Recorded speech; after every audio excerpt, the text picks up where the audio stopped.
Hey friends, and welcome back to Your Brain Lied, the podcast where we gently unpack all the sneaky ways our minds try to trick us. I'm so glad you're here. Today, we're tackling something I think a lot of us struggle with, especially those of us trying to build careers or just navigate life in general: productivity. Specifically, how to be productive without falling into the hustle trap. We've all been there, right? That feeling that you have to be on 24/7, answering every email immediately, squeezing in just one more thing before bed, feeling guilty if you actually, relax. It's exhausting. And honestly, it's not even that effective in the long run. Because here's a secret. Your brain is a delicate little flower. Okay, maybe not delicate, but definitely sensitive. And when you're constantly pushing it, constantly stressing it out, it's going to start pushing back. Think of it like a rubber band. You can stretch it pretty far, but if you leave it stretched all the time, it loses its elasticity. It gets weak, it might even snap. Our brains are kind of the same way. So how do we escape this cycle? How do we actually get things done, achieve our goals, and feel good about it without burning ourselves out in the process? That's what we're diving into today. We'll look at some routines that help you be effective while also honoring your nervous system. First, let's talk about the myth of always on. This idea that we have to be constantly available, constantly producing, is a relatively new phenomenon, fueled by technology and social media. But it's not how our brains are wired.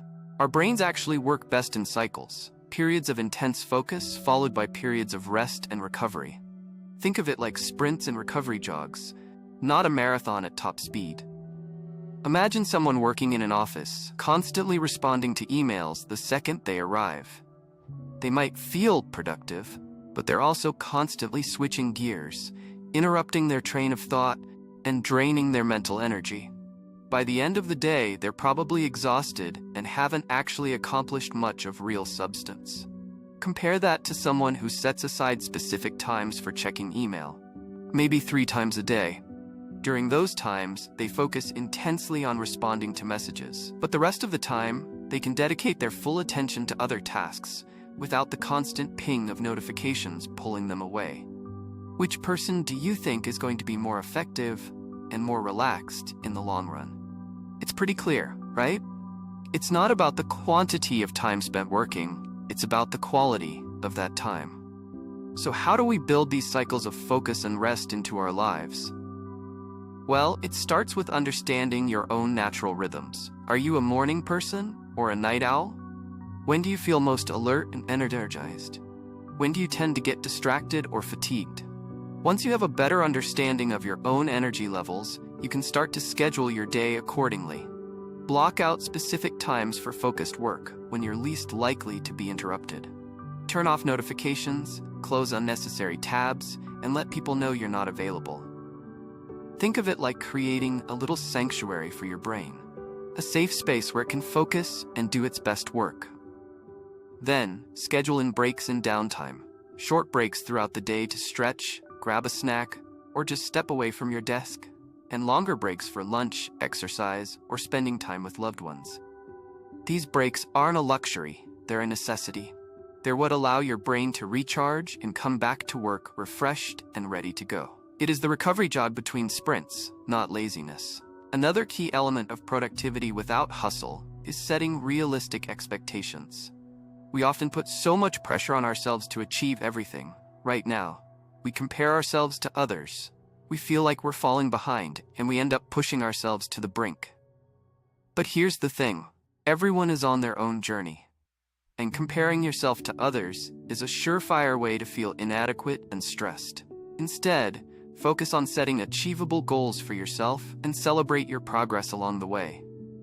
Break down large projects into smaller, more manageable tasks. This makes them feel less daunting and more achievable. It also allows you to experience a sense of accomplishment as you check things off your list, which can be a great motivator.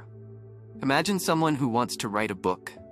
If they just sit down and say, "I'm going to write a book," it can feel overwhelming.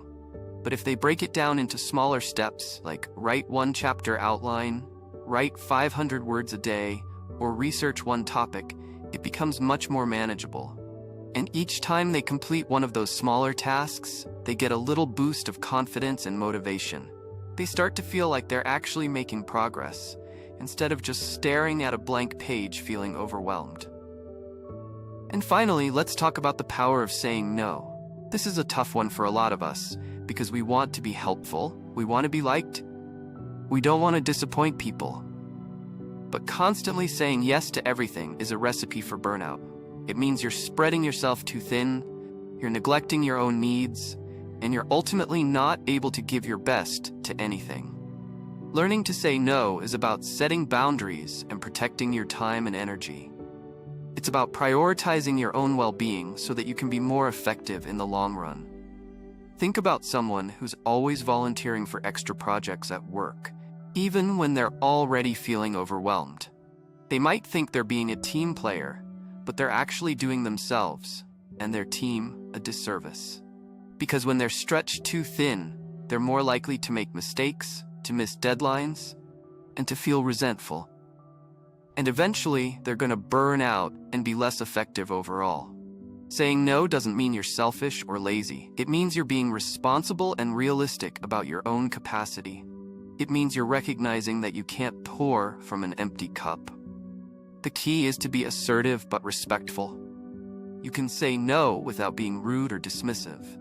You can explain that you're already committed to other projects or that you don't have the bandwidth to take on anything else right now.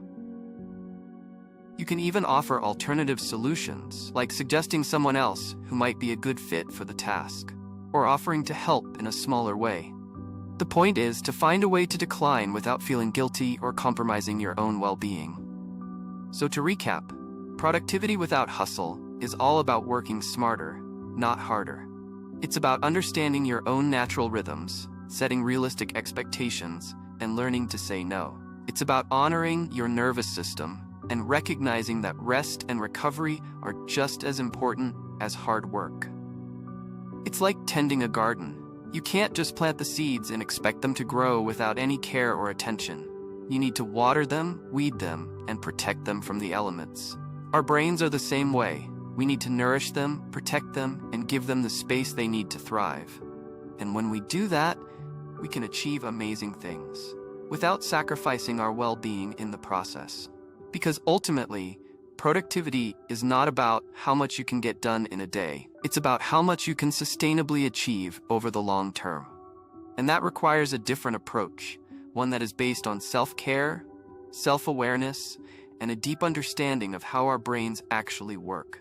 So, what can you do to start incorporating these principles into your own life? Here are a few practical takeaways. First, take some time to reflect on your own energy levels and work habits. When do you feel most productive? When do you tend to get distracted or fatigued? What activities help you recharge? Just start noticing. Second, experiment with blocking out specific times for focused work and rest. Try turning off notifications and creating a distraction-free environment. See how it affects your productivity and your overall well-being. If it doesn't work, you can change it. And third, practice saying no to requests that don't align with your priorities or that would stretch you too thin. Remember, it's okay to prioritize your own needs and protect your time and energy. This is about being strategic, not selfish. Before we wrap up, here's a question to consider. How can you reframe your understanding of productivity to align with your long-term goals and well-being, rather than short-term wins and external pressures? How would your days look and feel different if you embraced a slow productivity approach? Thank you so much for joining me today on Your Brain Lied. I hope this episode has given you some new insights and tools for navigating the world of productivity without falling into the hustle trap. Subscribe to the channel. See you in the next video.